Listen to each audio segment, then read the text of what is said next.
What's going on, you guys? Welcome back to the Neighborhood Podcast. One of the hosts of the podcast. My name is Kyle Dabro. What's going on, everybody? Kevin Valentin here. Dude, Sunday evening. Looking like we both got a Sunday off for the most part from the sports world, but how you doing, bro? Chilling, bro. It's been a busy weekend. We've had a lot of games go on this weekend. We had a UFC card this past weekend that was pretty solid, and then we had a pretty good slate of games that took place on Sunday. I know there were some great games. There were some absolute beatdowns. There were some competitive games that we'll get to, but all in all, bro, it was a solid weekend of sports, and I just can't wait to dive in. You ready to dive into this and Oh, see where this goes? absolutely, bro. All right. Diving right in. Hell yeah. Let's focus on the game slate for the NFL this past weekend. The first game that we're going to go over was an absolute beatdown by the Philadelphia Eagles against the New York Giants. It was just an absolute runaway of a game. Jalen Hurts and the Eagles' run game was just unstoppable as far as I see it. They almost put up 50 points in this game against the Giants on the road, by the way. And as far as I see it, they still hold themselves as the best team in the NFL, and they prove it once again by just dominating the Giants in that fashion. After that, we'll talk about another beatdown. This one actually took place on the West Coast with the 49ers, with Brock Purdy, third string quarterback, in his first NFL start, blows the doors off of Tom Brady in the Bucs. They win by the score of 35-7. I believe Brock Purdy is the first quarterback to beat Tom Brady when it's his actual first start in his career. He's the first guy to ever do that.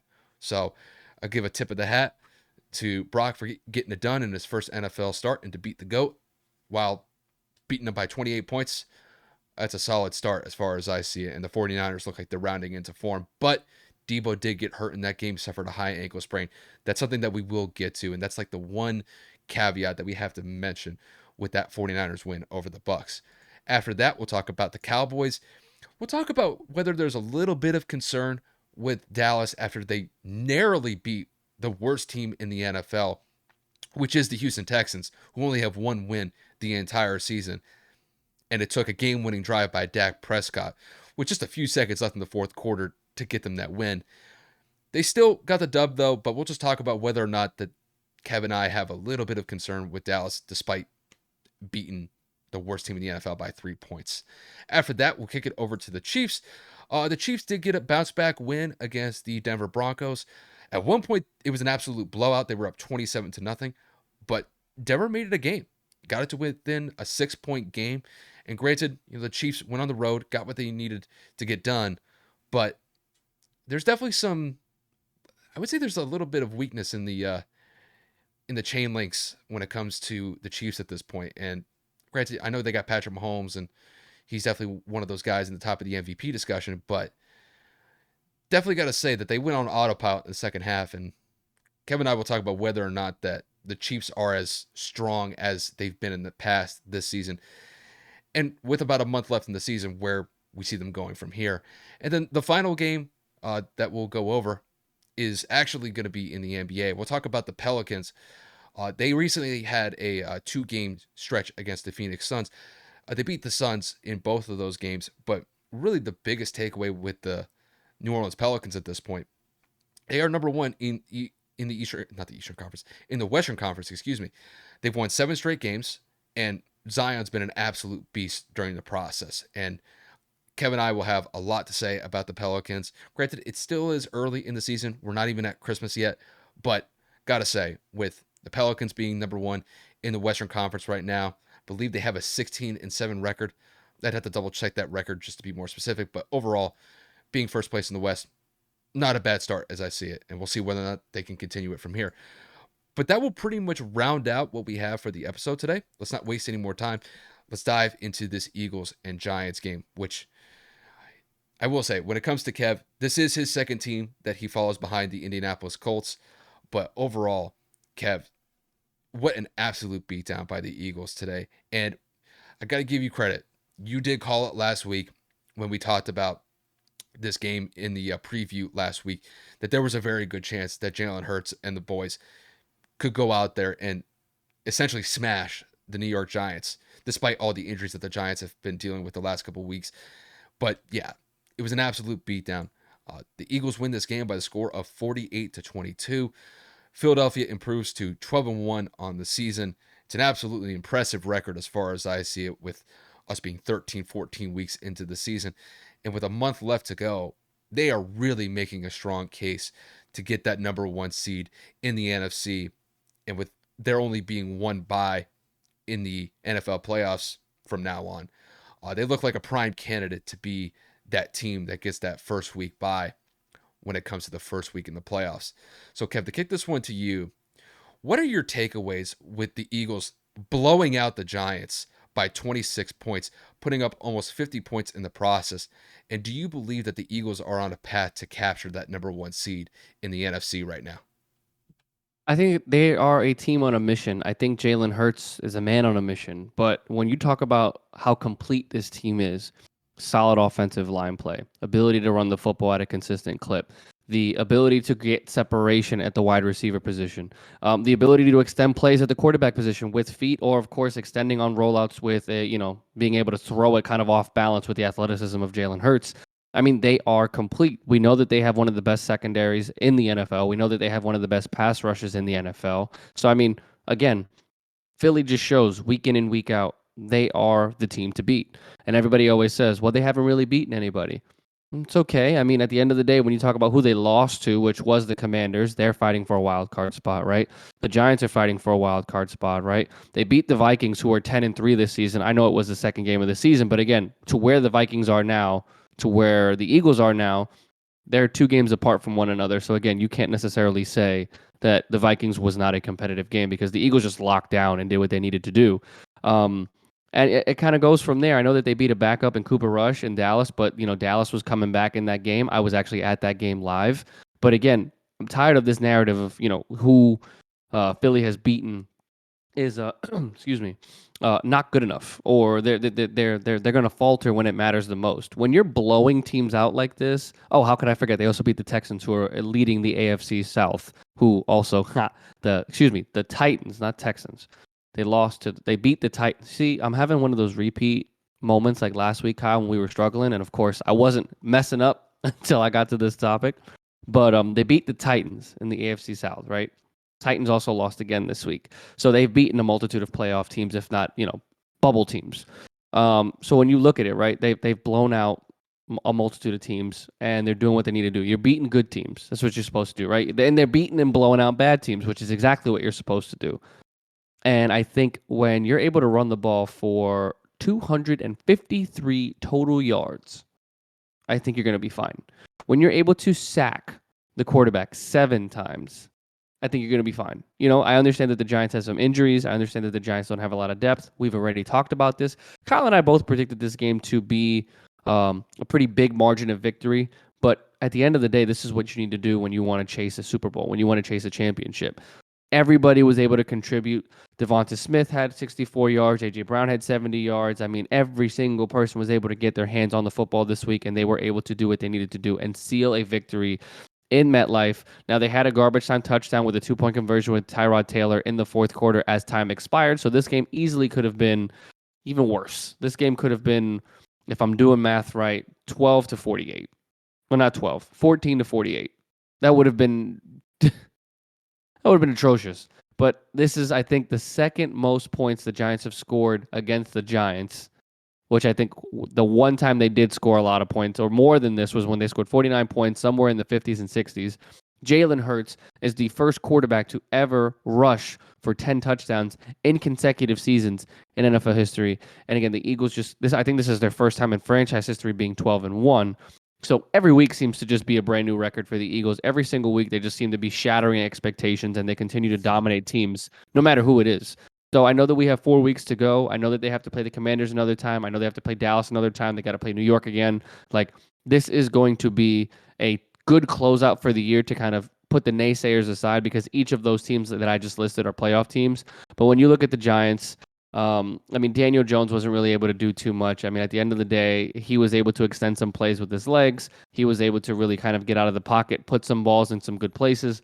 But it's just that Philly defense is swarming. That secondary is just aggressive and ball hawks. And at the end of the day, when you really look at it, there was no chance this was going to happen without Saquon Barkley really going out there and kind of just making his presence felt and known. He only had 28 yards on the ground. So the Eagles dominate. They move to 12-1. The NFC East looks to continue to get smaller in terms of their number for clinching the division, but they did just clinch a playoff berth, which, oh my goodness, is such a surprise. But at the end of the day, man, the Eagles are the team to beat, and they show it week in and week out, man. Jalen Hurts is going to win that MVP. Well, and that was kind of the angle that I was going to go towards because, Kev, this was one of the most well rounded beatdowns that I've seen from the Eagles the entire year. And granted, there have been some other beatdowns that they've had, specifically that Monday night game early in the year when they beat the Vikings handily. I mean, Kirk Cousins looked like a shell of himself going up against that Eagles defense. And honestly, that Eagles defense made his life a living hell that night. And in this game in particular, this was a big game for the Giants. And I know that they've been dealing with some injuries. They're coming off of that tie against the Commanders last week. And this was a big game for them to try to rebound in a sense to try to get a dub in the win column here. But Kev, this was a sound victory for the Eagles. And with the win, I mean, to bounce up to a 12-1 record with only just a month to go left in the season. I mean, as far as I see it, they're in the driver's seat to get that number one seed in the NFC. It's just when I look at the Eagles specifically, the one thing that they're very consistent with is just the complementary play that they have on the offensive side of the ball. And there are times where maybe Jalen will do a little bit more. He'll produce at a higher clip than the run game. But that was the opposite when the Eagles went up against the Giants. The Eagles were extremely effective running the ball. Like Kevin had said, when you rush over 200 yards and you're getting great production from Miles Sanders, Boston Scott, and I know they have Kenneth Gainwell in the backfield as well. That's a tough matchup for any defense to go against.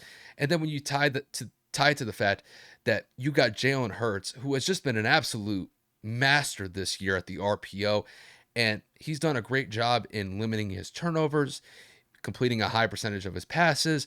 He's distributing the ball to a numerous amount of targets, game in and game out.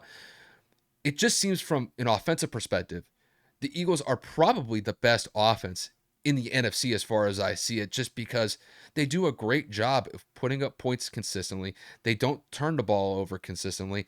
And when you have Jalen Hurts, who is at the top of the NFL MVP leaderboard as far as I see it, you could make a very credible case that he is the leader right now. There are some other candidates that you could throw out there like Patrick Mahomes, Josh Allen, Tua Tagovailoa, but with Jalen leading the way, there's a reason why he's so high, in my opinion. He is the leader of this offense, and the Eagles' offense, they've largely been responsible for the 12-1 record that they have right now. And then to kick it over to the defense has been hellacious for multiple stretches throughout this season. And outside of the one anomaly game where the Commanders scored 30 points, the Eagles defense has mostly been pitching games where they're giving up 15 to maybe 25 points at most. And there's a lot of games in particular where they're holding opponents to under 20 points per game. And if you have that and you combine it with what the offense is able to do, more times than not, you're going to win a football game. And when it comes to this year specifically, in the 13 games that they've played, they've only lost one. And the one game that they lost, the offense was turning the ball over, and that ended up being the biggest factor in that loss against the Commanders. And as far as I see it, when it comes to the rest of the NFC, when you match them up against the Eagles, I don't think they really stack up that well. You have the Cowboys who are in the NFC East, and they're still running neck and neck with the Eagles, but they're still 2 games behind the Eagles at this point. And they're coming off of a game where they just barely beat the worst team in the NFL in the Houston Texans. And then you compare that to what the Eagles did. The Eagles just beat a pretty solid NFC East rival by 4 possessions. You know, you win by 48-22. That's a great beatdown. They almost put up 50 points. You know, it'd be one thing if you beat them by maybe 7 points, 10 points, but by over 25 points, that you got to give a tip of the hat to that, because I was of the mindset that the Eagles had a chance to potentially blow them out, but the way that they did it with just the well-rounded performance of the offense and the defense bringing pass rushes left and right, albeit against an injured Giants offense, they did what they needed to do. And as far as I see it, with some other teams in the NFC, you got the Vikings. didn't really matter because the Eagles smacked them earlier in the season. And if the Eagles had to go up against the Vikings again, I'd probably bet more times than not with the Eagles than the Vikings, just because I can't rely on Kirk Cousins to make the plays that needed to be made when it comes to the playoffs. The only other team that I would probably throw in the equation here as a team that could be a legitimate threat to the Eagles is probably the 49ers. The reason why is the 49ers have arguably the best defense in the NFL. The 49ers have been doing a great job in forcing opposing offenses to turn the ball over the last couple of weeks. And then the offense, granted, they have Brock Purdy, a third string quarterback at the helm. He's been very solid since filling in for Jimmy G when Jimmy G broke his foot last week. And as far as I see it, the Eagles and the 49ers are really those two teams that I think have a really good pathway to potentially get to a Super Bowl. I think it has mostly to do with the Eagles' consistency this year. And then when it comes to the 49ers have the defense that could potentially lead themselves to a Super Bowl. And all Brock Purdy would have to do is just limit his amount of turnovers consistently. And that gives the 49ers a good chance as far as I see it. So I think the Eagles are running and gunning for that number one seed. They're only a couple games away from clinching that. I think they will get it. It's just, can they continue this style of play going into the playoffs and not have one of those slip up games where they're turning the ball over consistently? They're giving the opposing team opportunities to score and to turn those turnovers into points. We'll kind of see where it goes from here with the Eagles when we get to that point in January. But as of right now, compared to every team in the NFC, they are the best team in the conference. The only team that I would consider in this equation to really be a legitimate threat to them is probably the 49ers. And it is simply because San Francisco has a hellacious defense. And that is something that could give the Eagles trouble when they get to the playoffs, if they potentially meet each other in the playoffs. But time will tell, and we'll see whether or not that those two teams go up against each other. But yeah, with a month left to go, I think the Eagles are definitely in prime position for not only the number one seed, but a very deep run into the playoffs. And when you have Jalen Hurts playing at the level that he's playing at, he's definitely at the MVP. He's at the top of the MVP discussion as far as I see it. So a great win from the Eagles. I think they're in a great spot right now. And the main thing for them is they just have to finish out the season well. If they're able to do that, there's going to be a lot of teams that are going to be shaking in their boots going up against the Eagles, because I'll tell you what, those Philly fans are going to be loud when the playoffs come around.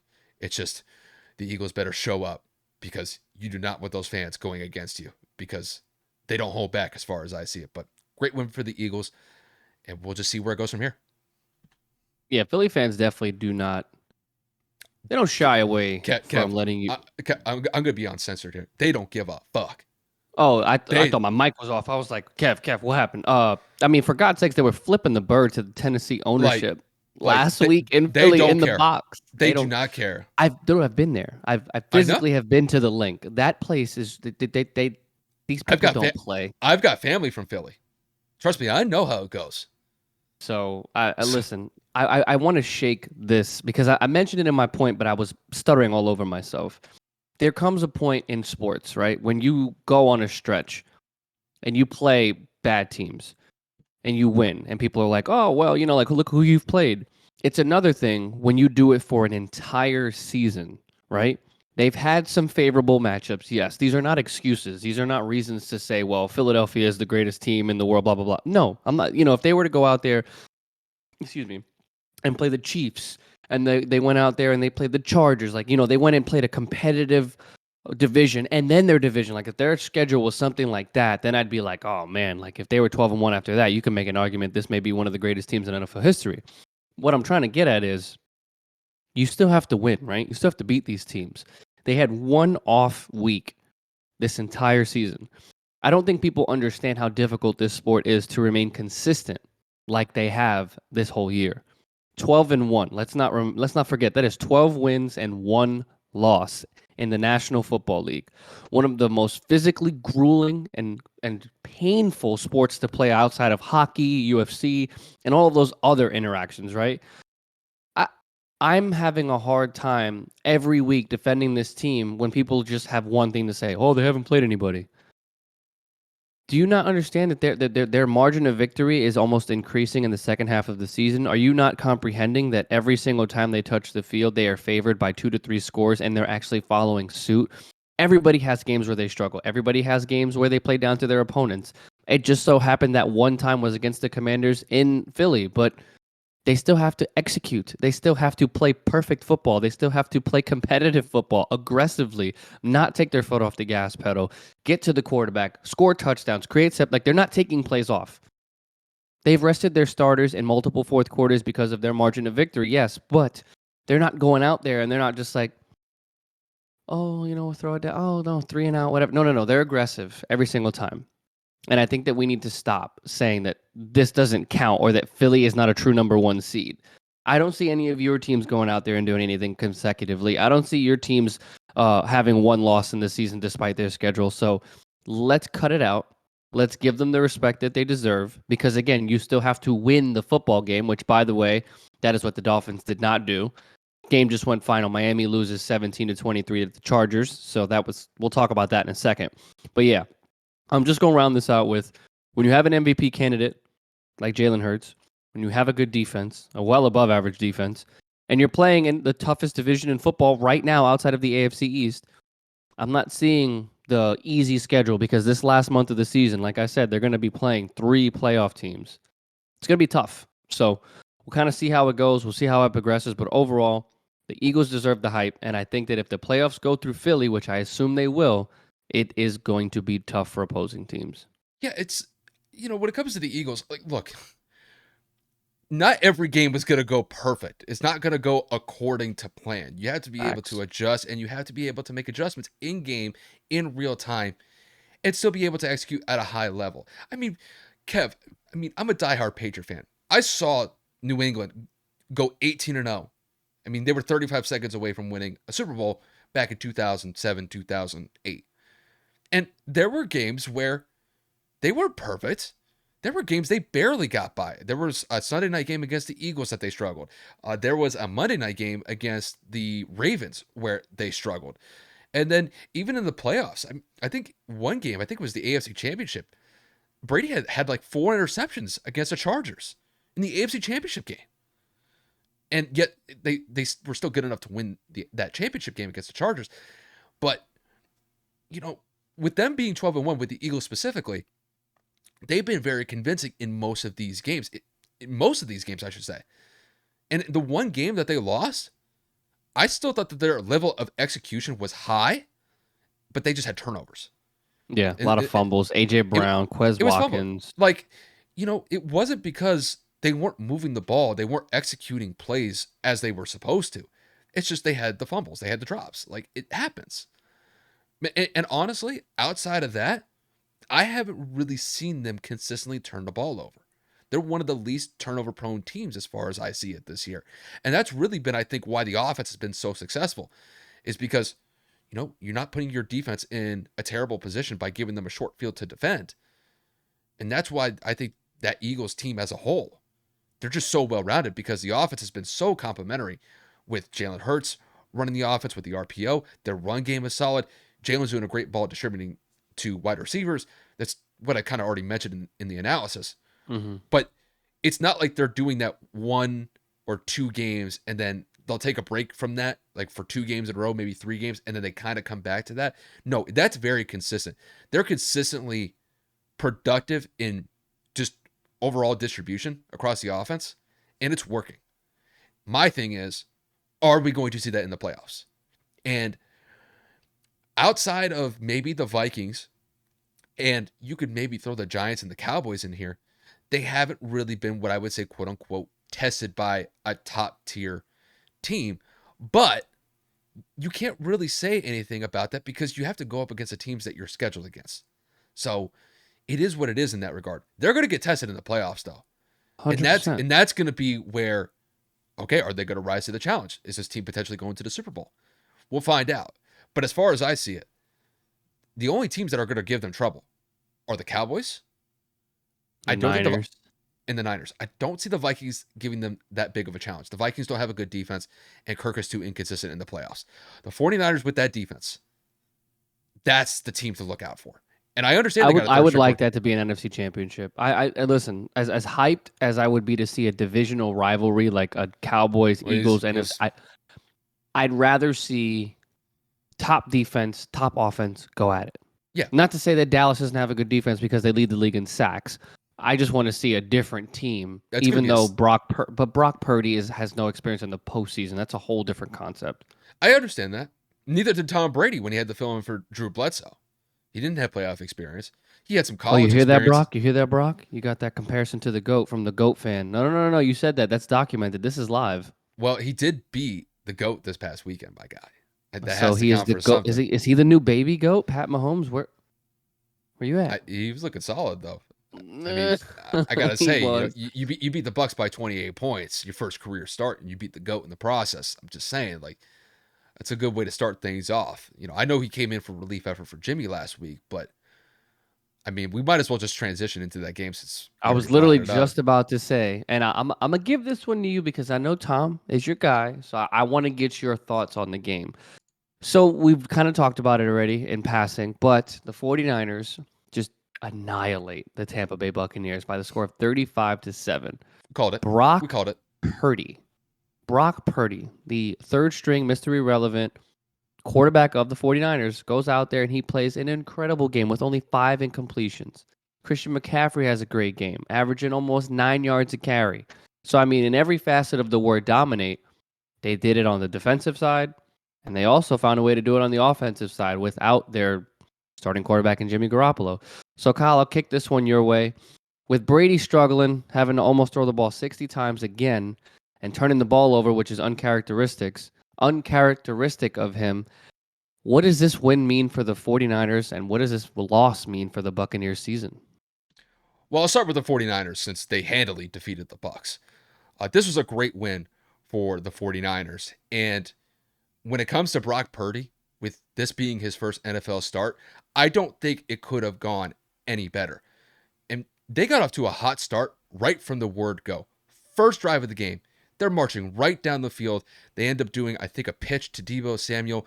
It was like a 20-yard scamper. He runs into the end zone. The 49ers are up 7-0. After that, the 49ers defense shuts down the Bucks offense. And then consistently throughout the first half, the 49ers, led by Brock Purdy, were put in positions to score and able to execute at a high level. And they did that consistently throughout the first half. I mean, Kev, at halftime, it was 28-0. The game was over. And there was nothing that Tampa could do to respond against that 49ers defense because the 49ers defense they were getting after Tom the entire day. And once it got to a point where the 49ers were up 2 or 3 possessions, the 49ers, all they had to do was just drop back in coverage because they knew that the Bucks were going to throw the ball. Because running the ball at that point for Tampa was kind of irrelevant. They have to make up the ground sooner rather than later. And it essentially just became a 7-on-7 match. And Tampa's really been in that situation the entire year where if they get into a hole, they just have to rely on Brady to pass them out of the deficit. And more times than not this year, they haven't been able to do that. And once again, it just didn't work out for the Bucks in that regard. And it's really just based off of what that 49ers defense presented them. They weren't giving the Bucks really any room to work with. That's why the Bucks only scored 7 points. And it took basically the entire game for the Bucks to get 7 points on the board because the Bucks didn't score until it was 35-0, and it was a garbage time touchdown anyway. So when it comes to the 49ers, they are a very solid team from top to bottom. I understand Brock Purdy's a third string quarterback, and this was his first NFL start. So he is limited in what we've seen so far, and he's limited in actual game experience. But I have to say, he definitely has some confidence out there. He's relatively consistent in passing the ball. He's doing a great job distributing the football to multiple targets. And then when you have somebody like Christian McCaffrey out of the backfield who's utilized for so many different purposes, not only just in the run game, but could be effective out of the passing game as well. I mean, I don't know how you stop that. The only thing when it comes to the 49ers is are injuries going to bite them? And that's been a consistent theme this year. You had Trey Lance who went down earlier in the year. He's out for the year. You had Jimmy G who just had his season end last week when he broke his foot. And now you have Deebo Samuel, who just suffered a high ankle sprain. He's out for 4 to 6 weeks.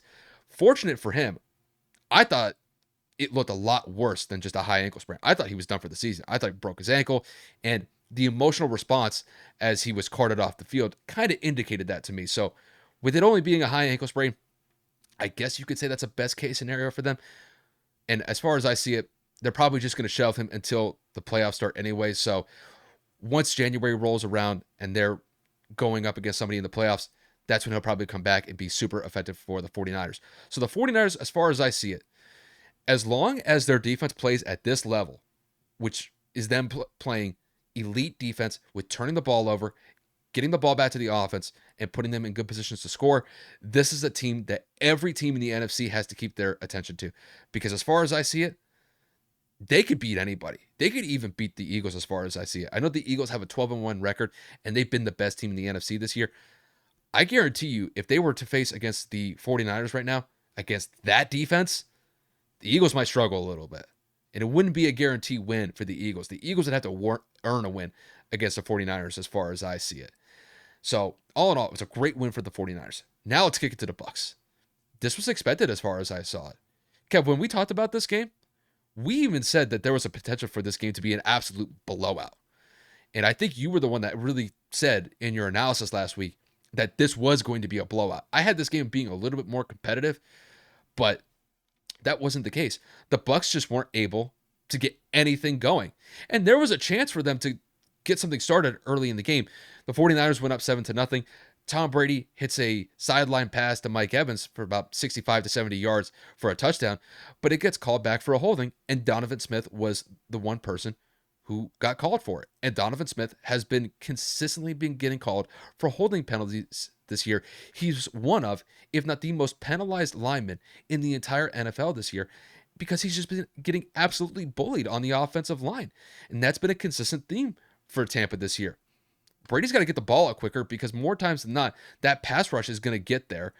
And even if Tom's getting the ball out quickly, it's at a risk of potentially suffering some sort of holding penalty or some sort of offensive line penalty where it puts them back 10 yards. And now you're dealing with a down and distance that's just frankly difficult to deal with. You know, if it's 1st and 20 or 2nd and 20, there's a very low chance that you're going to be able to execute 2 plays to get you the yards you need for a first down. And that happened once again against the 49ers. So as far as I see it with the Bucks were going to lose this game pretty handily as far as I saw it. It was just going to be the margin of how bad they were going to lose. And with it being 35-0 in the third quarter, it's an ass beating. There's no other way to say it. And it really kind of goes to show what the Bucks are this year. They are a subpar or at best an average team. They'll beat the teams that are subpar. And when they go up against teams that are elite or top tier, they essentially get destroyed. They got destroyed by a better team in the 49ers. When they went up against the Chiefs a couple weeks ago, they got absolutely smashed. It just kind of goes to show that this team is a shell of itself compared to what they were a couple years ago when they beat the Chiefs in Super Bowl 55.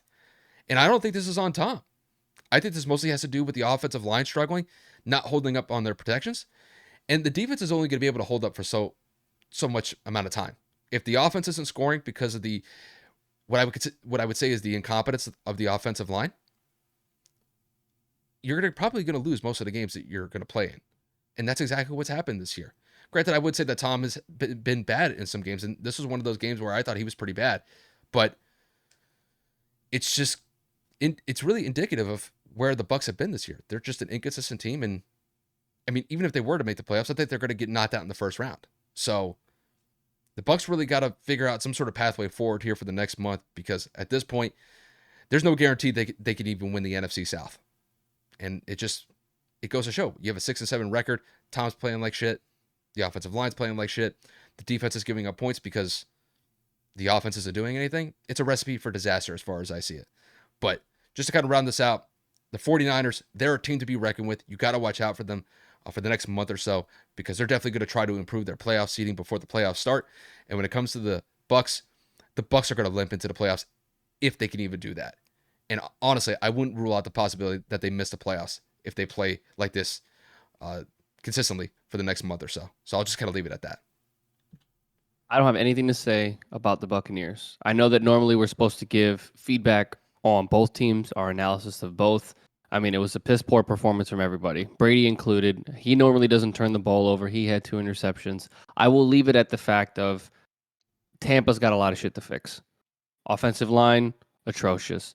Running the football maybe is the only thing I can give them something if ish, but the game got out of hand. So I mean, like outside of the first quarter where it was 7-0, San Fran blows them out 21 points in that second quarter. So I'm going into the 49ers. 49ers arguably are the best team in the league right now. Very bold, very hot take, but when you have 7 forced turnovers in 2 games, your third string quarterback, let me say that again, your third string quarterback is responsible for 6 touchdowns. That's a lot. Offensively, they're moving. They're running the ball. They're finding ways to throw the ball. Now, what Kyle said is 100% true. Injuries, for whatever reason, are just plaguing San Fran, one player at a time. Almost every single week, there's somebody that ends up on the injury report or someone that's missing significant time. And this week, you can make the argument that is their deadliest weapon, the Debo Samuel's going to be out for 4 to 6 weeks with a high ankle sprain. With the playoffs starting in basically 4 or 5 weeks, hopefully he can get better as soon as humanly possible. We know that they have plenty of weapons with Kittle, McCaffrey, and Ayuk to carry the load until then, but it just depends on if Brock Purdy is going to be able to continue this level of play moving forward. Now, when you talk about how clean this game was, 5 incompletions for Brock.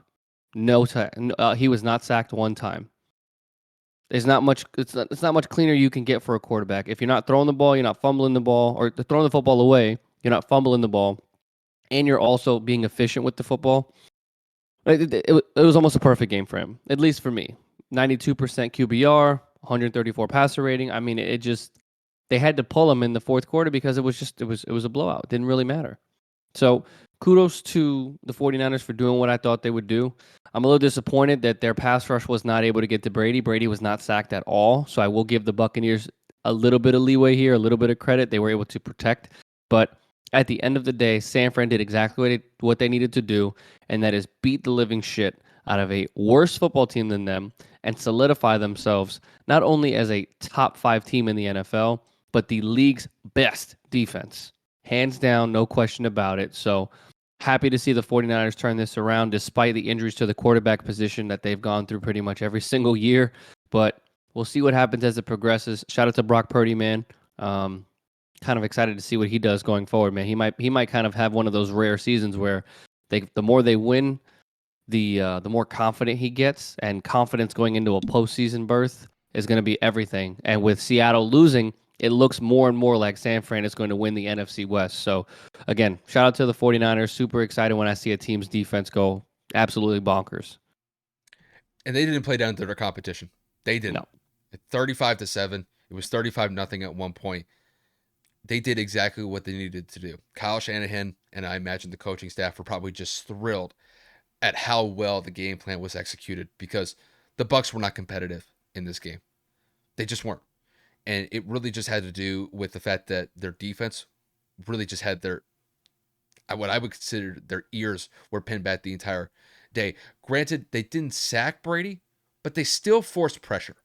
And honestly, as Right. far as I see it, if you could force just a little bit of pressure against Tom Brady, especially if they get that interior pass rush, that's the one thing that Brady has always struggled with in his career because he always kind of steps up in the pocket to be able to make throws effectively. And the 49ers were able to bring effective pass rushes up the middle and from the edges at times. But it was just enough to disrupt the timing for that Bucks offense. And a lot of times the Bucks had the punt. So, the 49ers did exactly what they were supposed to do. They got out early and they know that Tampa, when they're down, honestly, 1 or 2 possessions, they're not really a team designed to be playing from that far behind. There may be a team at best to kind of keep it close throughout the game. And then maybe towards the end of the game, they can maybe make some plays, maybe go into that hurry up offense to string some plays along to get some touchdowns on the board. But that never happened. And it just had a lot to do with the defense being the 49ers defense was suffocating. They didn't give Tom really anything to work with. And on the other side, I thought Brock was extremely effective. I thought Christian McCaffrey had just an amazing performance. On the ground, he was effective. In the passing game, he was effective. Just the biggest thing with them is they lost Debo. That's a big loss for them, at least for the next Huge. month or so. Huge. But I'm still of the mindset that that 49ers offense is still going to be effective. If anything, they'll probably run the ball more. They'll probably just focus on probably getting Christian McCaffrey somewhere around 15 to 20 carries. I wouldn't be surprised if the whole running back department or the running back core with the 49ers gets somewhere probably around 25, 30 carries from here on out if they're able to, string some drives along to really extend 5, 6 minute drives. If they could be able to do that, they'll be solid. And I think they're basically going to ask Brock what he did today. What what did he have? 20, 25 passes? Somewhere around there? 20, 21, 16 to 21. Which is perfect. I mean that's a well thought out methodical approach. Game And plan, absolutely. when you have a balanced attack like that, it's difficult for any defense to stop, especially when they're converting on third down and extending drives. And whenever the 49ers had a third down that they needed to convert, they were able to do that consistently. So, especially in the first half, most of the damage came in the first half. And because the second half, it was just so much of a runaway game at that point. The 49ers could have basically gone on autopilot. The Bucks weren't going to be able to come back from that. So, Yeah, yeah, definitely not. just to round it out, 49ers are a team to be reckoned with, bro. And when it comes to the Absolutely. Bucks, nah, bro. This ain't it, bro. This ain't it. This is not the team from even last year. That last year's team was miles better than this team. This team, bro, they can't even crack 20 points. It's that bad. So, I guess we'll just kind of leave that game for where it's at. But the next game that we're going to go over, honestly, this was a little bit more of a competitive and a compelling match that Kevin and I didn't really quite expect. Uh, No. the Dallas Cowboys did beat the Houston Texans, but it did not come easy.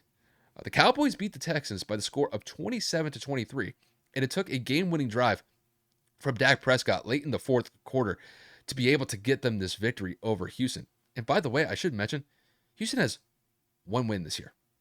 They are the worst team in the NFL, and I gotta say, Dallas had some issues turning the ball over today. Dak did not look good, especially in the first half of the game. And you could probably say through the first 3 quarters of the game. He was able to step up in the fourth quarter when they needed the plays that needed to be made. But there were large stretches of this game where the Cowboys struggled. The Texans were in it. They just couldn't close out the game. But at the end of the day, the Cowboys didn't choke this game. They were able to win it. And I believe, I think Zeke actually had the game-winning touchdown. Touchdown, yep. He had a rushing touchdown that sealed the deal for the Cowboys. So, Kevin, to kick this one to you, what do you make of the Cowboys winning a very close match against the Houston Texans, which is probably the worst team in the NFL? And do you think there's any concern with the Cowboys now that we only have a month left in the season because of this really close win against the Texans? I wouldn't say it's much of a concern. I mean, obviously, we've talked about a multitude of teams having some nail biting victories. As long as they come up with the W, that's all that matters. I mean, Philly only beat Green Bay by like 7. I think Philly was like struggling against Houston as well earlier in the season. They ended up blowing that game off in the doors. Philly loses to a Commanders team. Philly almost lost to Dallas with a backup quarterback. It more so just matters of how you combated and came back. So obviously, Dallas ends up scoring 10 points in the fourth quarter. Dak Prescott actually finds a way to step up despite his early game struggles. Dallas's defense was able to come up with a stop at the goal line against the Texans, which I disagreed with the Texans going for 7 instead of taking the points away with 6, which in retrospect made no difference because obviously Dallas went and scored a touchdown of their own with an extra point, which would have won in the game. So that makes that kind of like a null and void situation. But Houston made it competitive. I mean, I was watching a lot of that game. They were able to pressure Dak. They were able to limit the running attack of the Cowboys earlier on. They were able to really, really get physical with those receivers and break up a lot of passes. I mean, I forget who it was that got knocked. I think it was Gallup that got knocked out in the end zone on the drive that Dallas ended up scoring the touchdown regardless. Or actually, I think that was the touch. I can't remember. I think that was the drive they scored a touchdown no matter what, unless Dallas, that was the field goal drive. Whichever one, Michael Gallup catches the ball in the end zone to where the corner that was pinned between him, like the receiver was in the middle, the corner was on top, and I think it was the safety that came over from behind, just laid the wood right on him. And I mean, Michael Gallup never had an opportunity to possess the football, and he just hit the turf, and the ball just came right out of his hands. Obviously, at that point, just because you cross the plane with the football in your hands, you still have to maintain possession and make a football move like wholeheartedly, like hit the ground with 2 feet, and then if you were to fall, that's different. But he never had a chance, and Michael Gallup was absolutely annihilated, and it was kind of crazy. But overall, I wouldn't say panic. I would definitely say pay attention, something to monitor. For whatever reason, Dak struggled against a very, very bad Houston team. Had 2 interceptions. He was sacked. Had a bad QBR, a mid to subpar passer rating. So I mean, overall, Dak was kind of thrown off his game. I mean, the Cowboys ran for almost 130 yards on the ground. So I mean, they were able to do something. But I mean, I don't know what the hell Houston was doing. I was telling Kyle this earlier. They kind of went with a two-man team of Jeff Driscoll and Davis Mills, what looked to be going back and forth between quarterback reps. I mean, as a tandem, they went 20 of 27, but overall, it was just super weird. Jeff Driscoll was like the mobile quarterback that had a couple of design runs for him. Davis Mills was the guy under center that was making some nice throws. I mean, Chris Moore, whoever the hell that guy is, he had 124 yards on 11 targets, and he had 10 receptions. So the secondary of Dallas, aka Trayvon Diggs, did not look good at all. I mean, a bunch of no-name receivers were going out there and they were finding ways to get open, finding some holes and soft spots in the coverages. And I feel that Davis Mills had himself a solid game. Now I know he had an interception as well, but that was the Hail Mary at the end of the game just to at least give his receivers an opportunity to score in the end zone. But Houston found a way to play tough, man. Again, I will just say that Houston found ways to be competitive in almost every aspect against the NFC South, or excuse me, against the NFC East, because Houston was tough against Dallas. Houston was tough against Philly. And of course, now that I'm looking at it, I can't remember if they played the Giants or not or whatever. So I'm just going to kind of scroll through. They played, yeah, they gave the Giants a run for their money, and then they lost. I think the Commanders were the only team that beat them soundly because the Commanders beat them 23-10. Everything else was a one possession game in terms of the competitiveness within the NFC East. So Houston is not bad when it comes to at least playing this group of people or this division, should I say. But at the end of the day, I mean, Dallas did what they needed to do when they mattered most. Their money man Dak Prescott was able to drive down the field in the most crunch of times and the most clutch of opportunities, and he did what he needed to do. And Zeke scores the winning touchdown, just like Kyle said, when it mattered the most. But I would say, like I said, panic meter not high. It's just something to keep your eye on because there's still 4 weeks to go, and depending on how this goes, I would say that Dallas is still within a good reach of Philadelphia, especially with a matchup on Christmas Eve coming up real soon. So kudos to the Cowboys for coming out on top, but this was a lot closer than people would have anticipated. Yeah, when it comes to the Cowboys with me, I don't know if this is one of those games where they underestimated their opponent with Houston because the Texans have one win. Like, Yeah, to be honest, they suck. Granted, I know that horrible. that Houston's been competitive in some of these games this year, but more times than not, they just haven't been able to execute properly. And honestly, this was a game that the Texans had a very good chance of winning, but they let it slip, and Dallas took advantage of it at the end. And when it comes to Dallas specifically, maybe a couple years ago, this would be one of those games that they would choke against an inferior team, despite the fact that the Cowboys have been a far better team this year than Houston has had.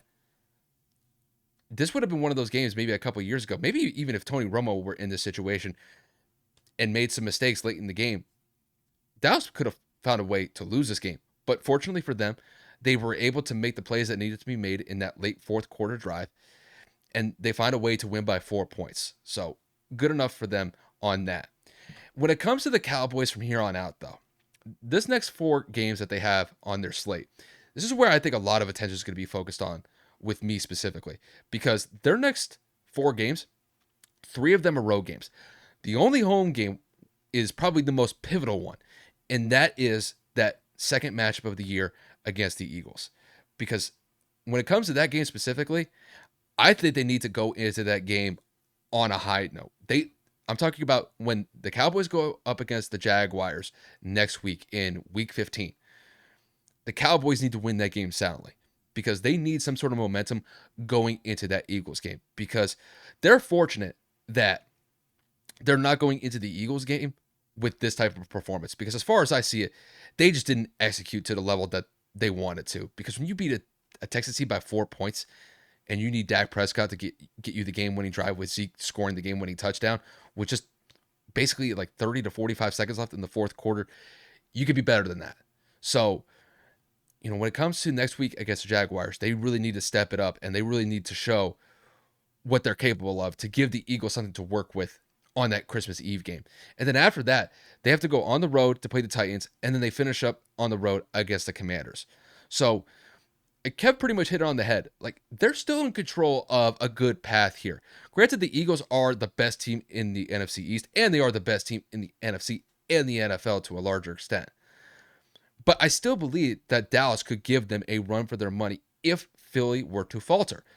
If Philly falters in any one of these games before they play the Cowboys, I'm just saying that the Cowboys might be sniffing blood in the water then at that point, and they could potentially look at, we got a situation here. We got an opportunity to gain some ground on Philly, and this NFC East we can make competitive in the last month of the season. Now, granted, coming off a game like this, it's kind of difficult to say that because they damn near choked this one away, but they were still able to win and still be able to make the plays to execute at a high level, especially on that last drive. But the Cowboys, to me, I have to see how they finish out the season. If they kind of stumble into the playoffs, that's going to be a little cause of concern for me. But if they really finish out these next 4 weeks strong, if they win 3 out of their 4 games here, or potentially win all 4 of them, they're going to be a team to be reckoned with in the playoffs. But I will say, when it comes to Dallas, Dallas usually finds a way to screw things up. It may be a certain way that they screwed up in the past that could reoccur in one of their playoff games again, or they could find a completely new way to screw it up and lose in the playoffs and they're out. So the Cowboys are following a very similar track to what they had last year. The Cowboys were a team to contend with last year, and Kevin and I thought that they could make a decent playoff run if they just played up to snuff and were able to execute at a high level. And I think they're in a very similar situation right now. They're sitting at 10-3. They're just a couple games behind the Eagles, and they have an opportunity to potentially get competitive in that division. But they need to play up to snuff. And these next 4 games are going to prove it as far as I see it.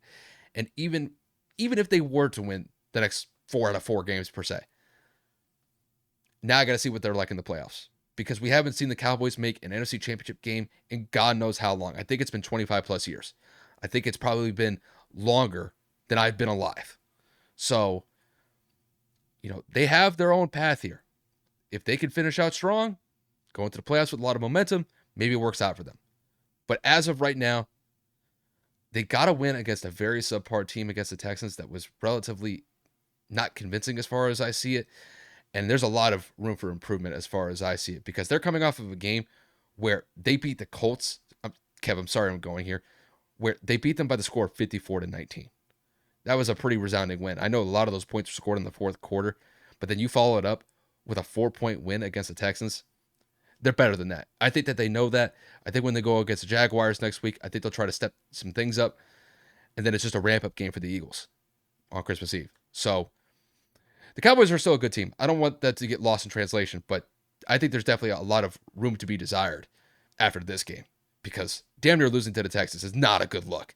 And with it being December, you need to do better than that. So I'll just kind of leave it at that. I just I'm not trying to go out there and say that it's for sure going to be a choke job by them. I'm not going to go out there and say that Dallas is destined for failure, like so many I people could. are. And then I hold on, I was about to say, we know that it's going to come. It's just a matter of when. Are they going to falter at the end of the season? Or are they going to choke in the playoffs like they did last year on kind of like a Dak Prescott slash officiating mistake? We don't know. The point of the matter is, when you have games like this in the season, if this were the last like week or two, I would say that's definitely more of a panic meter because you can't go into the playoffs looking like this. Mm-hmm. So they have time to correct. But with Philly getting healthy at the right time, Dallas Goedert is going to be hopefully available, if not this week, then for the Dallas game. You have Gardner Johnson that is supposedly going to be ready for the end of the regular season as well. Obviously, the offensive line is getting healthy. You need to be prepared that at this moment in time, if you don't beat Philly right now, there is no excuse moving forward into the postseason. What's the status with Avonte Maddox? Avonte Maddox just played Because I think he just came off of they just took him off of IR, yeah. IR. And how long had He he just been played. out for? He had been out for about a month and change, if not a month. I'm just saying, defensively, that kind of really rounds out their secondary quite nicely. And That's what I'm obviously, saying. So with like I Gardner said, Johnson back, like coming back soon, could be trouble. Dallas fans are the kings of excuses in the NFL. Hmm. Oh, Zeke Oh was yeah, hurt. Oh, Dak messed up his thumb. Oh, the offensive line isn't the way that it used to be. Blah blah blah. Right, right, right. they don't have no So excuses here. that's what I'm saying. You're fully healthy now. You have Tony Pollard playing at an exponentially high level. CeeDee Lamb is emerging himself as a number one wide receiver. Dalton Schultz, when healthy, is emerging as a very above average tight end. And Dallas's defense is the best that it's been in a long time. I don't want to hear a single damn thing because you're so quick to hype up Dak Prescott every chance you get. Oh, now that he's back, we're going to win the division. Play Philly.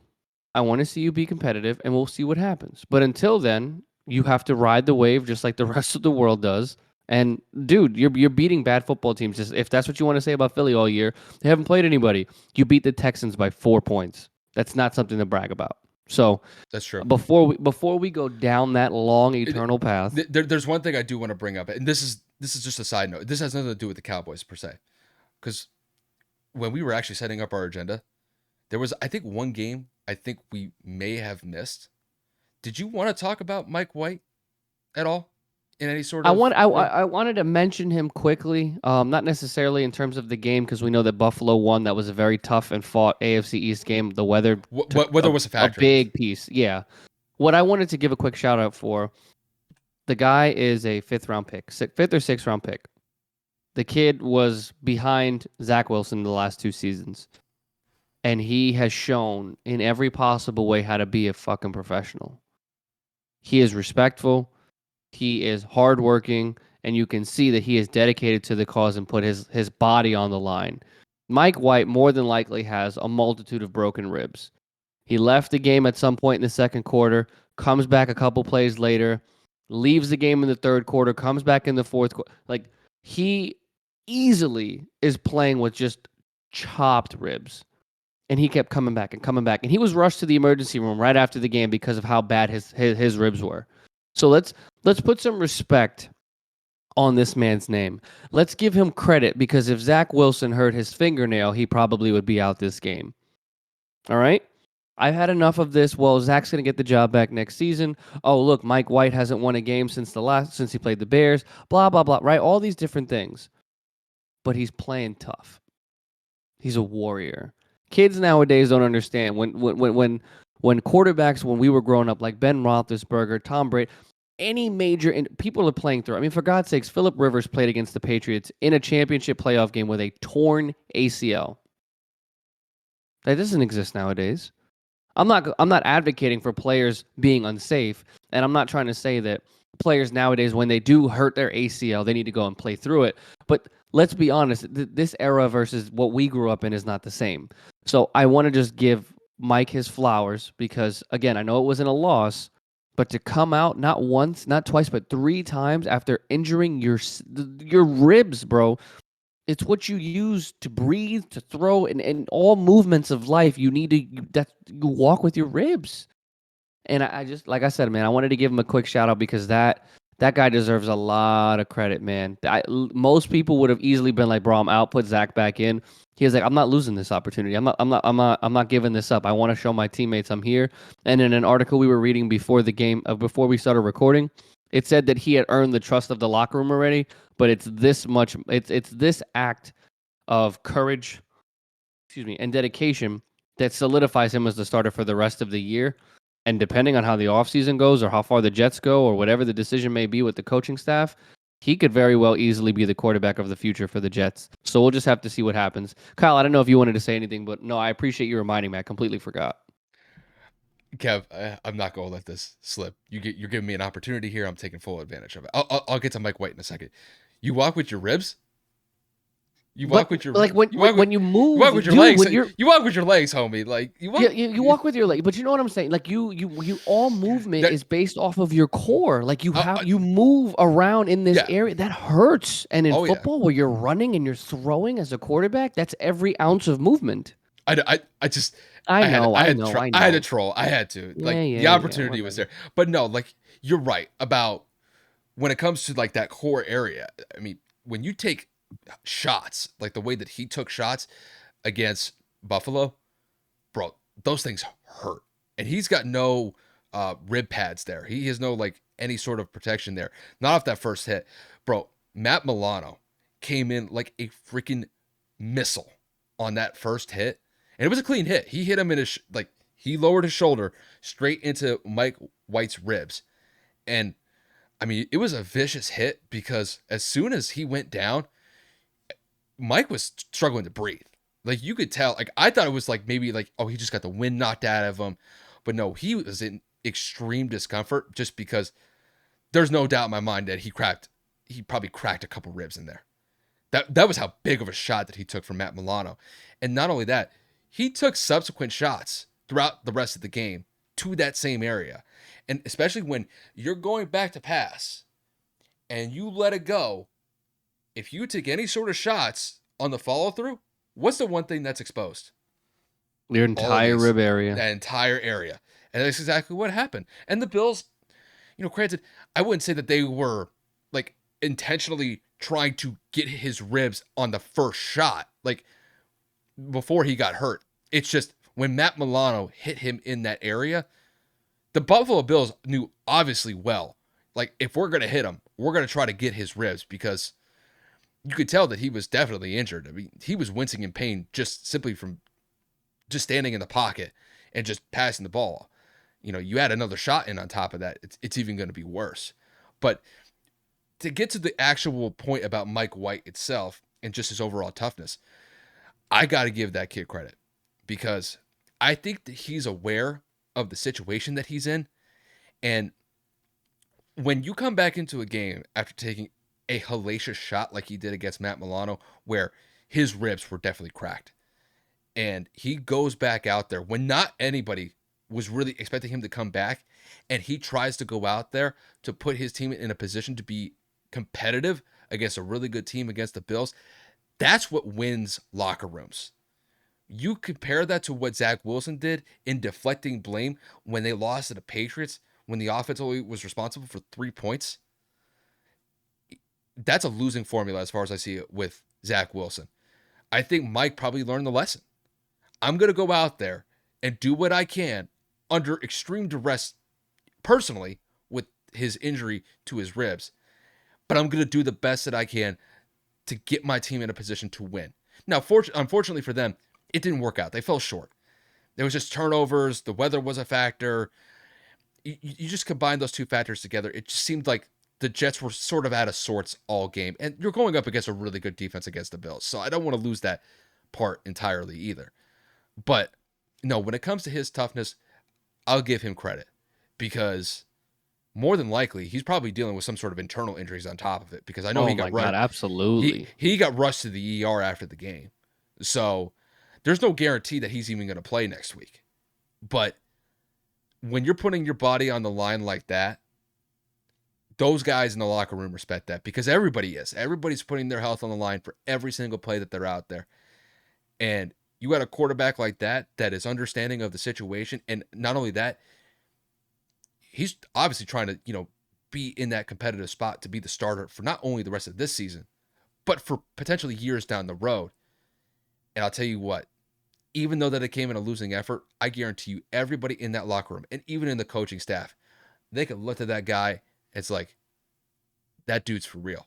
Like that dude, he put his body on the line when he was obviously injured and still tried to make plays happen. Those guys have a lot of respect for Mike. I would too. He earned a fan from me. He earned a fan. Like personally, I will be a fan of Mike White for the rest. Even if he is a shitty backup, doesn't win a Super Bowl, Holds a doesn't go to the clipboard. playoff. I don't care. I'm always going to cheer for him. I swear, bro. He earned it. Players like this, like seriously, like let's go down the list, like personally, off of just plain recollection of tough quarterbacks growing up for us. Ben Roethlisberger's at the top of the list for me. That man busted so many ribs, tore his knee up so many different times. I mean, Ben is a trooper. Cam Newton, injuring multiple ribs, breaking ribs on multiple occasions, coming in and winning an MVP in 2015. I mean, Jake Plummer, a little bit more of an older throwback for Denver, but he was always injured. Drew Brees, towards the end of his career, hurt. Those last couple torn years, labrum, right? He played with a torn labrum. Oh, bro, he was a walking injury report. I mean, he had broken ribs. I think he had foot and ankle issues. He had shoulder issues. Granted, that just kind of comes with the territory of getting older anyway. But you could tell that those injuries at the end really kind of hindered his effectiveness. But he still went out there and tried to compete at a high level. So even in that capacity, I'd still imagine he garnered a lot of respect from the teammates that were around him. Oh yeah. And I mean that You could even go that's just Iron Man, Bret Hart, the Iron Man himself, Brett Favre. mhm, That man didn't miss games. yeah. Mhm. Can't say that about Jimmy G though. Can't say that about that. It's I because understand the they. injuries that plague Jimmy are season ending for the most part. Yeah, the reason why I bring that up, it has nothing to do with the fact that he just broke his foot. I'm not talking about that specifically. That's a season-ending injury as far as I see it. But I know that Julian Edelman kind of chimed in on that one situation Oh, with when, the opposite shoulder, when Jimmy hurt his non-throwing shoulder, and you and had Jacoby had to come in Jacoby played on with a torn ligament in a torn his. ligament as throwing thumb, and still went out there and played. So it kind of depends from person to person. And these are just quarterbacks that we're bringing up. I mean, there are a multitude of players that have Position played here. players that absolutely. Terrell Owens or Terrell Owens came back into the Super Bowl for the Eagles on a busted leg and hung up I think 8 or 9 catches and like a $150 against the Patriots in the Super Bowl, coming off of a broken leg from a month ago or like a month uh, after he broke his leg, which is Yeah, that crazy. was nuts. That's like some Superman shit. Yeah, and there's been a bunch of guys that have battled through concussions. I remember Julian Edelman took a huge hit from Cam Chancellor in Super Bowl 49. It was like a 3rd and 18. He's crossing over the middle. Cam just lowers the freaking wood on the guy. And Julian gets back up and he starts running down the field. But you could tell that he was probably concussed from that hit because it was a major hit. I mean, these guys are putting their bodies on the line every single game. It just comes with the territory.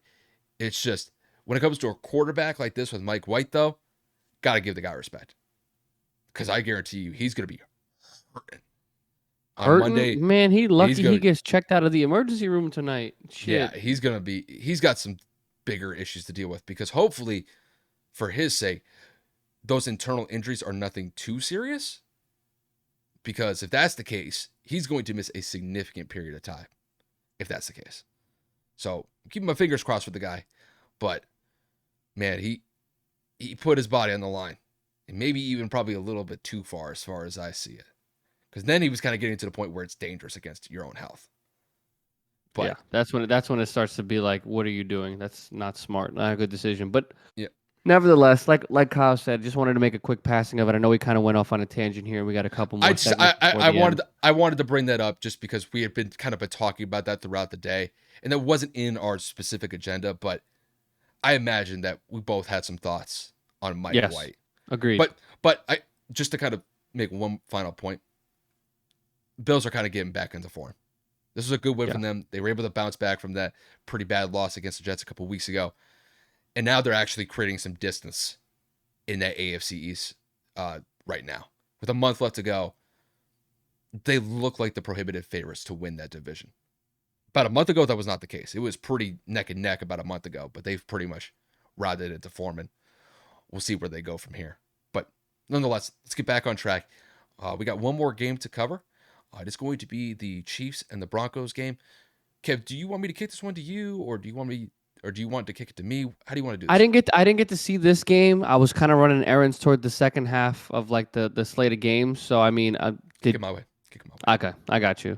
So I mean, obviously, we're talking about the top seed or one of the best teams in the AFC in the Kansas City Chiefs, moving on to 10-3, but by a very, very, very, very narrow margin. Barely beating the Broncos, who everybody thought was pretty much washed up, myself included. I think this is the most points they've scored all season, and that's 28 points. So this is a one possession game against a obviously Super Bowl favorite Kansas City Chiefs. So Kyle, to kick this one your way, what are your thoughts on Denver showing their competitive spirit and Kansas City looking like they faltered in the second half? Well, when it came to the Broncos, I think they had no other choice but to try to get back into this game because at one point the Chiefs were dominating this game. It was 27 to nothing at one point. It was 20 to nothing. Russell Wilson throws a pick six. The Chiefs go up 27 to nothing in the second quarter. It just looked like another game where the Broncos were going to get smoked, and it was another game where Russell Wilson was just simply inept. But I have to give Russell Wilson and that Broncos offense some respect. They were able to put really those first, I would say, 20 minutes of the game behind them and lead some effective drives towards the end of that first half, because they did score 14 points in that second quarter, and it did make it a little bit more competitive at halftime. Still, you were down 2 possessions, 27-14. Granted, it could be a lot worse. It could be 27-3 or 27-10 or still 27-0. And I would say it had a lot to do with the effectiveness between Russell Wilson and Jerry Jeudy. Jerry Jeudy had a fantastic day. He had 3 total touchdowns against the Chiefs. He was able to make some plays happen, and he was really one of the biggest catalysts that got the Broncos back into striking distance as far as I saw it in this game. But, the one thing with the Broncos is Russell Wilson got hurt towards the end of the game. He suffered a concussion. He was rushing on a third down to pick up a first down. He was able to do that, but he had a pretty hard landing and took a lot of turf into his helmet. He actually had like this big ass freaking bruise, or it looked like there was like a lot of swelling on the side of his head after that one play in particular, and he was ruled out. He probably had a concussion. He's probably in concussion protocol, and he probably won't be out of it for the next couple of days or so. And then they had to rely on a backup, and they just weren't able to string enough plays together to be able to get past that Chiefs defense. So when it comes to the Broncos, it's just kind of more of the same. They've been a relatively subpar team this year, and it just kind of goes to show. They just put themselves into such a big hole early on, and they just couldn't dig themselves out of it. But they did make them competitive, so I will give them that as like a silver lining. Now let me kick it to the Chiefs. The Chiefs had a bounce back win here, but it could have been more convincing. At first, it looked like it was convincing. You go up 27-0 on the road. Patrick Mahomes looked pretty solid. The defense was forcing some turnovers. It just looked like the Chiefs were kind of rebuilding back into that version that we've always seen from them for the last couple years. And with them coming off of a very close loss to the Bengals last week, this looked like the team that we've always kind of expected them to be. And then I got to say, second half, you could even say part of that second quarter, towards the latter half of that second quarter, it looked like they took their foot off the pedal. It looked like they went on autopilot. The defense was giving up points left and right. The offense wasn't stringing points along. And they gave the Broncos opportunities to get back into the game. And I have to say, Patrick Mahomes in the second half of that game against the Broncos, he did not look good. He had multiple turnovers in this game, and even late game decisions where the Chiefs need to extend some drives to convert some third downs to essentially ice the game. He ends up getting intercepted late in the fourth quarter, gives the Broncos an opportunity to really get back into the game.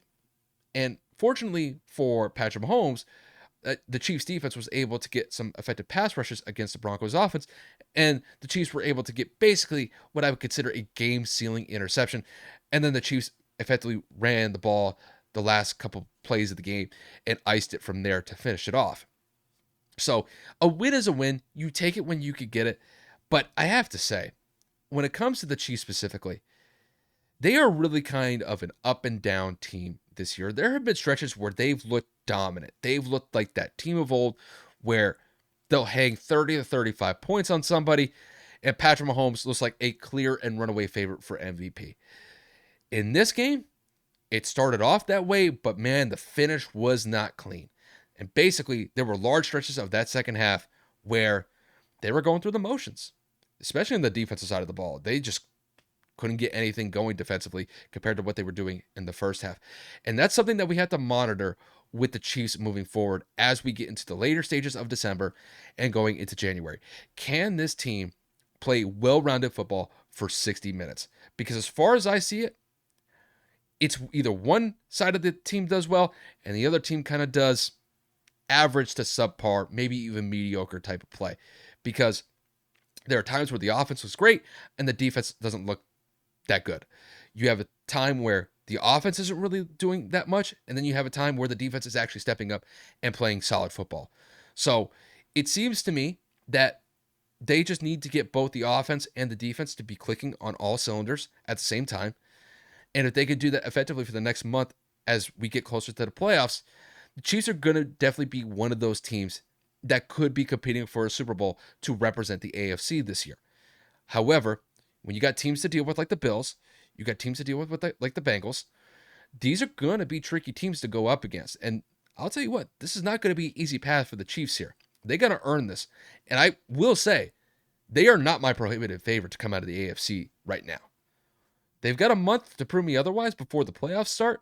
But with close wins like this against the Broncos, when they were up 27 to nothing, and then they only win this game by basically one possession by the score of 34 to 28, there's some room for improvement here as far as I see it with the Chiefs.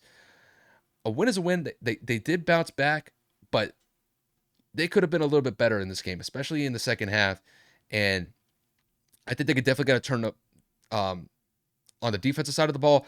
They got to clean up the turnovers on the offensive side of the ball. And I think if they really fix those two aspects of the team, I think they'll be fine. But I will say the road's going to be tricky for KC because there's some teams that can legitimately beat them, with the Bills and the Bengals being just some teams in mind. And then, maybe you could throw in another team on top of that. I don't know if the Chargers are going to be able to do it, but who knows? We'll kind of see where it goes from here, and I'll just kind of leave it at that. I mean, the Chiefs' defense has been questionable for a good portion of the season. I'm looking at their schedule right now, and there have been a couple of teams that have scored over 25 points on them. The Bucks had 31, the Raiders had 29. You go back and you even look at the Chargers having 27. The Bengals had 27 in that loss last week. The Broncos scored 28, and that was a bad football team. So I mean, you really look at it, and the Chiefs' defense, like Kyle said, has kind of been up and down pretty much all year. And Patrick Mahomes has shown flashes where, again, like Kyle alluded to, where he's going to pop off and be an MVP candidate. And then you have games like this where you have 3 interceptions. Let us not forget that Denver's defense, shout out to Detroit, though. They did get the upset against Minnesota, but that's not what I'm talking about. Denver's defense is elite. I mean, Surtain is disgusting. Let's not forget that he is one of the best corners in the league. And you have Pat Mahomes basically getting sacked a couple of times, having a lot of turnovers. I mean, having to throw the ball damn near 50 times. It's like Kyle already said again. It's like I'm not going to sit here and repeat myself a multitude of times because it's like, yo, the Chiefs just look weird the last few weeks. I mean, like they turned the ball over with Travis Kelce against the Bengals. This week, they took their foot completely off the gas pedal towards the end of the half and then into the second half. And Russell Wilson was looking like Russell Wilson of old. He was just kind of carving it up a little bit, a little 247, almost 250, 3 touchdowns. And he was sacked 6 times. So, like, why are the Chiefs playing down to their opponents? You know that you're better than this team. You know that you're a lot more competitive. You know that you are competing for another Super Bowl. Why did you just look at them and say, you know what, we scored 21 points in the second quarter? Like, we'll be all right. Like, no, you don't do that. You don't stop. Teams come. This is the National Football League. These are NFL professional teams. These teams can come back with a couple of 3 and outs and some good long drives. You can easily cut this lead and easily come and win. But that's not the case. And obviously, Kansas City had to turn it around and, obviously kind of like wake back up and do something. But I mean, if it wasn't for those 7 points in the third quarter, we might be crowning Denver the winner of this game because Kansas City didn't score in the fourth. So it's like, what are we talking about here? Did they really escape, or did Russell Wilson get hurt, and obviously that take away an opportunity for them to score another touchdown in the fourth? So I mean, it is what it is. Kansas City obviously moves on to 10-3, but I'm more nervous about Kansas City than I am Dallas because this is not a good look for Patrick Mahomes. Like, he has quite a bit of interceptions this season. He has had some games where he's had to force it. I mean, there was a game where he almost had to throw it 70 times, so they're leaning way too much on the passing attack. And I mean, they kind of abandoned the run. They only had 89 yards on the ground. So I'm really, really, really just keeping an eye on this because I cannot afford to put any confidence in Kansas City after a performance like this and a loss last week. They're just back-to-back weeks where they looked very, very shaky, and it's just not a convincing appearance for me, at least. I know they came out with a win this week, but Russell doesn't get hurt, this could easily go in another direction. So kudos to Russell for coming back and having the best game of the season thus far. I mean, he had 57 yards on the ground, which is huge, which is another reason why Denver went out to acquire him in a trade. But I mean, he does have a concussion, so we will see how that goes and see if he's cleared by next week. But overall, good showing by the Broncos. Show that they have the potential when Russell plays up to par, and definitely not a good game by Kansas City by any means. A win is a win, yes, but when when you're held to a pedigree like Kansas City, this is not the type of win you want to have. You do not want to have a nail biter. Yeah, I think it's pretty straightforward. It's just they took their foot off the pedal. And honestly, when you're up 27 to nothing, I get it. But it doesn't give you the excuse to let Denver score 28 points and make this game a 6-point win. No, You know, not you're at all. you're you're talking about going from a 4 possession drubbing, route, beatdown, whatever you want to call it, to kind of a 6-point nail biter. And there were opportunities that they gave Denver to win that game. It's just Denver couldn't execute. And once Russell left with the concussion, I'm not going to have faith in a backup to be able to get it done for Denver, especially with how bad their offense has been this year. I will say, Denver finally had a decent offensive performance in this game, but I think they're the worst offense in the NFL this year. I think they were struggling to get even like 15, 20 points consistently. So, you know, the Broncos have been a major disappointment this year. I think, if you were looking at the trade between Seattle and Denver, I think Seattle's probably walking out like bandits right now. But, when it comes to Denver, they at least put on a good face for that second half. But yeah, if you're the Chiefs, um, I'm not as harsh with them about losing to the Bengals last week. That was a competitive game. Obviously, Travis Kelsey fumbling the ball did not help them in that fourth quarter. I think it was like early in the fourth quarter when he fumbled the ball, which I think had led to the ensuing game-winning touchdown for Cincinnati. But, that game could have gone either way. That game could have been, honestly, both teams had a very good chance to come out with a win in that one. It just happened to be the Bengals that got that win. But for KC, I will say this. They are not as strong as they have been compared to years past. This is definitely kind of I don't want to say a rebuilding year for them, but this is almost kind of like a shift year for them. What I mean by that is, you lose Tyreek Hill, who's been a mainstay, one of the best targets that Patrick's had for the last 3 to 4 years, maybe even 5 years at this point. And you have to replace that. And I will say that they've been able to replace it somewhat, but you could Hmm. tell there's still a pretty big void. I mean, Yeah. Juju had a pretty solid game, but I think this was like his first touchdown in like 4 or 5 weeks. So it's been a hot minute since he got a touchdown. Got one in this game, but I think overall, it's just they just don't have that same ferocity. They just don't have that same firepower that they have offensively compared to years past. But I still can't rule them out. They're still a team that is going to be in the mix no matter what. And depending on who they play in the playoffs, because they're going to the playoffs, anything could happen. But the biggest thing with me is Patrick going to turn the ball over, and can the defense step up when they need to make a play? Those are going to be two big questions. And we'll just Yep. kind of see where it goes from here. But to round out the episode, you guys, we got one more segment. We're going to kick it over to the NBA for this one. We are going to talk about the New Orleans Pelicans. The Pelicans have been on fire, I would say, for the last, let's say, 2 weeks or so, or a week and a half, maybe more specifically. The Pelicans are the number one team in the Western Conference right now. As of right now, they are sitting at an 18-8 record. I think Nuts. I, I think I said 16-7 earlier in the episode, so I correct myself from earlier. 18-8 record, 7-game winning streak. They just beat the Suns in back-to-back games, and you talk about the Suns. The Suns have been one of the more competitive teams in the Western Conference for the last couple of years. And I will say, the Pelicans, they're a young team. They look hungry, and they look like they're ready to make a statement in the Western Conference. Granted, it's still early. We're not at Christmas Day yet. But basically 25 games in, they have definitely shown to be a force to be reckoned with in the Western Conference. And we'll see whether or not that they can continue this for the next couple months or so. Because there have been some teams where we've given them some shine early on in the season, and some teams have faltered. I think the Utah Jazz were one of those Yeah, I was teams about to where say they got Utah. off to Yeah. a really good start, and then they've kind of fallen back pretty far back in the rankings in the Western Conference in like the last, I'd say, 2 3 weeks.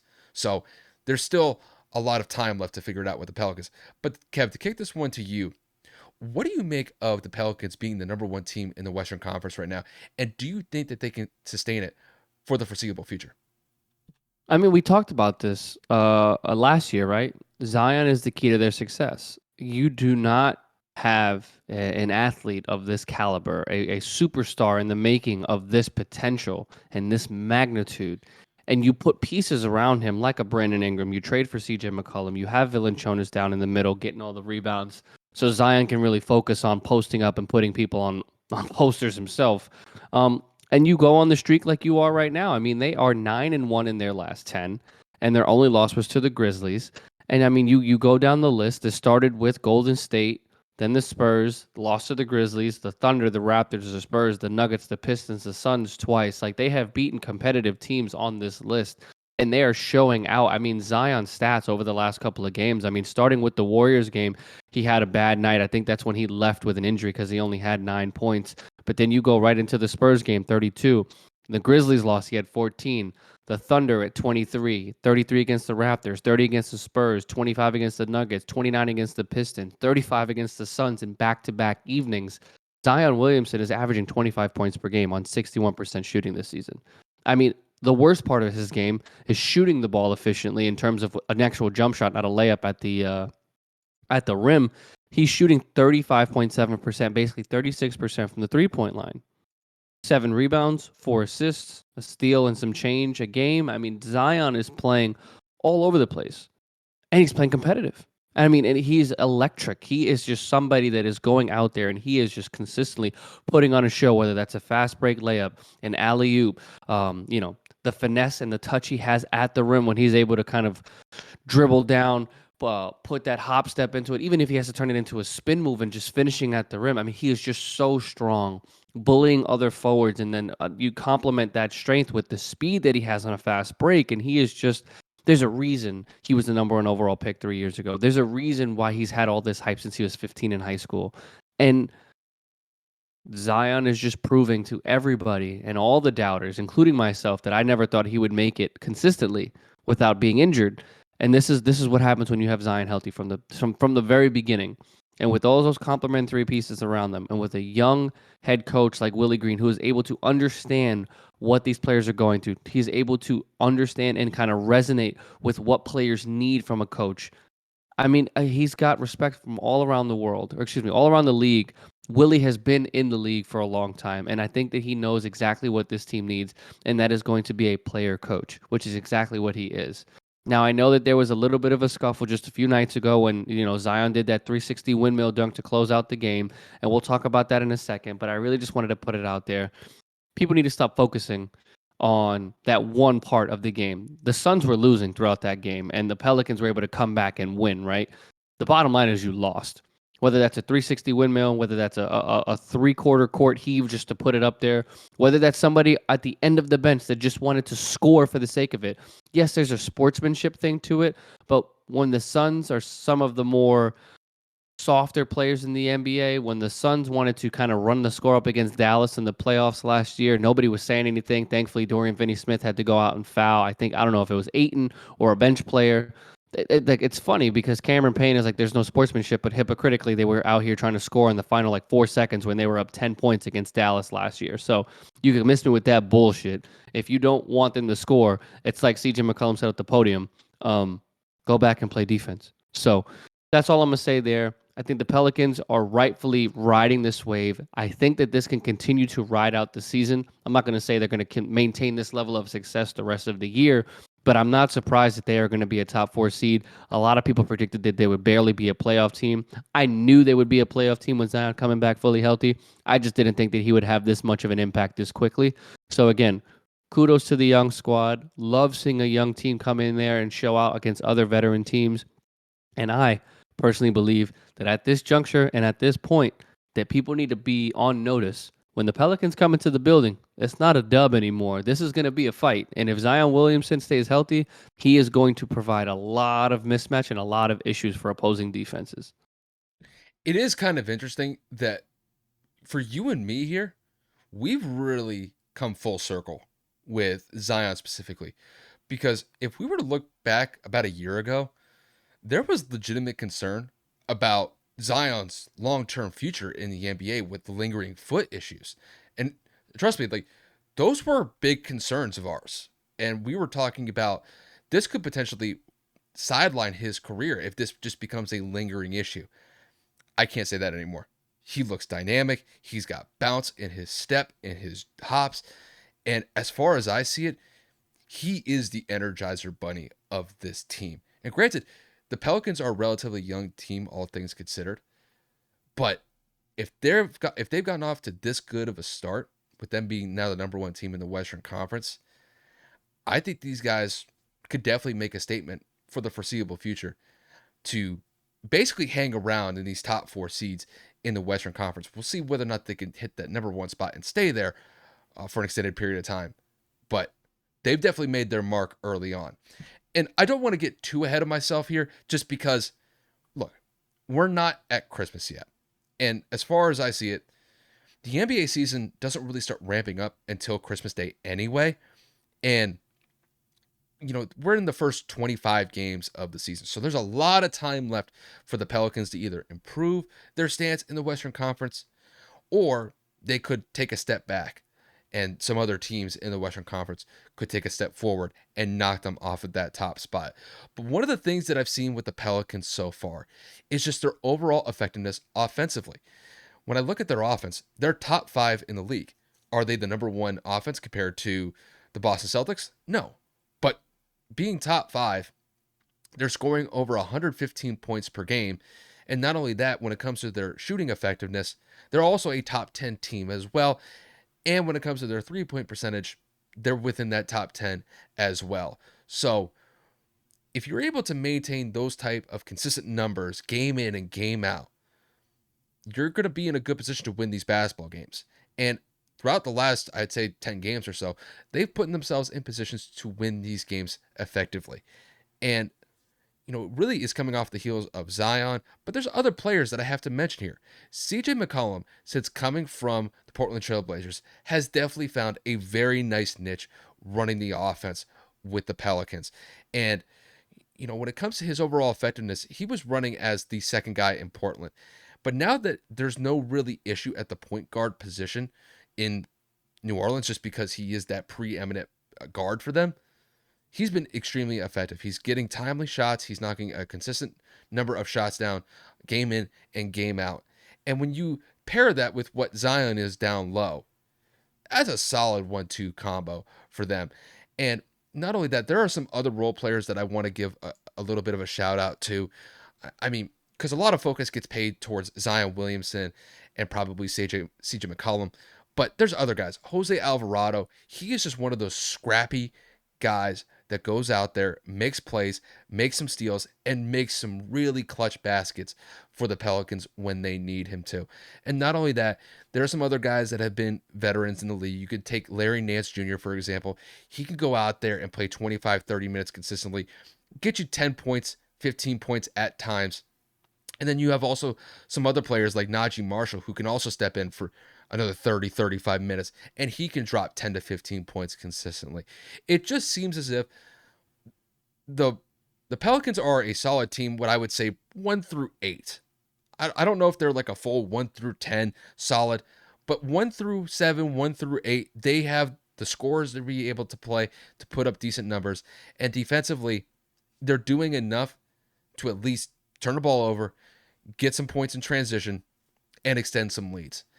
My biggest thing with them is can they maintain it?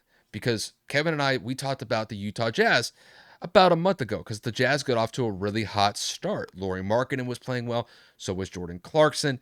And that was despite the fact that going into the year, the Jazz looked like they were in full rebuild, and it was quite a surprise that they got off to this great start. Well, since then, the Jazz have faltered. They are not anywhere near that number 1 spot that they held about a month ago. And the Pelicans have been one of those teams that have really jumped up in the top of the Western Conference. And, with them sitting at an 18-8 record, this is something to at least monitor for the foreseeable future. If I had to bet, though, there's probably a higher likelihood that the Pelicans will cool off from this hot pace that they've been on with this pretty nice win streak that they've been on recently. But even if that does happen, I still think that they could be a very solid seed in the Western Conference when the playoffs come around. And this is a young team. They're young, they're hungry, and I think they're probably going to think that, look, we're going to have a chip on our shoulder. We're going to prove some people wrong if we get the opportunity to, and maybe we could turn some heads and point it towards New Orleans' way to possibly be a potential force in the Western Conference for not just this year, but for the foreseeable future, 3 to 5 years down the line. So overall, take the winning success of the Pelicans into context here. It's still early. We're not even in the end of December yet. We're in the middle of December. We're not at Christmas Day yet. And there's a very good chance that they could take a step back. But if they just play at this level consistently and maintain their winning ways, this is a team to be reckoned with. But I still think it's a little bit early in the season. We got to see how this team adjusts once we get to about the halfway mark of the season. But 25 games in, things could be worse. I'll leave it at that. But 18-8, it's a solid start as far as I see it. Yeah, I can't really say anything, especially because they're in my division. Normally, it was one of those situations where I was like, "Damn, Pelicans are kind of like on a little bit of a surge." But now it's like, okay, they have their veterans, and I could say that most of them are veterans for the most part. Because I mean, Zion's been in the league 3 years. I know he's been hurt for a decent amount of them, but I mean, Bi's been in the league for a little bit. CJ McCollum's been in the league for a little bit. Mm-hmm. I mean, Valanciunas has been in the league for a while, Larry so it's like Nance. they're not kids. As young as they may be, they're not like babies. They're not like baby-faced kids that have never played in the league before. So they're one of the younger teams, but they're not completely inexperienced. So, I mean, I don't really have too much else to say, especially because I don't watch a lot of Pelicans games aside from when we play them. But again, kudos to them for being where they are at this point in the season. It's just a matter of can they keep it up. But Mm-hmm. that's going to wrap it up for content for the day. With it being Sunday evening, as you guys know, this will be uploaded tomorrow morning. I'll do my best to get it uploaded as soon as I can possibly can with work and stuff. But outside of that, I mean, Kyle, if you want to close it out, man, it's the same thing that we say every night. We're just grateful for the support, whether that's audio, YouTube, Instagram, Twitter, TikTok. I mean, we are just kind of rounding it out on all cylinders, and we appreciate where we can get it. Yeah, I say it every time. Whether you guys were listening to us on the audio platforms like Spotify, Apple Podcasts, or taking the time to watch us on YouTube, we definitely appreciate the support. Obviously, we have content rolling throughout the week, so we'll have some short form content, some medium form content, and then obviously we have the long form with the full episodes being posted twice a week. But pretty much, we're going to have a pretty solid slate for the rest of the week. We'll definitely have some content for you guys to peruse through, and then we'll pretty much be back here for a Thursday night record. We'll be back on a Friday morning upload for another episode. Kev, that will be our 150th episode, by the way, when we hit Friday. So we're getting close to that 150 mark. And I know we're getting close to that 2-year mark of actually conjoining the podcast when we did it back in 2021. But, we'll get to that point in 2023 in March. But that is actually coming Pretty closer. quickly, which is Yeah, crazy. it's only going to be a couple months away. So it's going to get here faster than you know it. So, but no, I've got nothing else to say here. Once again, thank you guys for tuning in. We hope that you guys continue to support the podcast in any way that you have. And until next time, you guys, take it easy and hope you guys have a great week.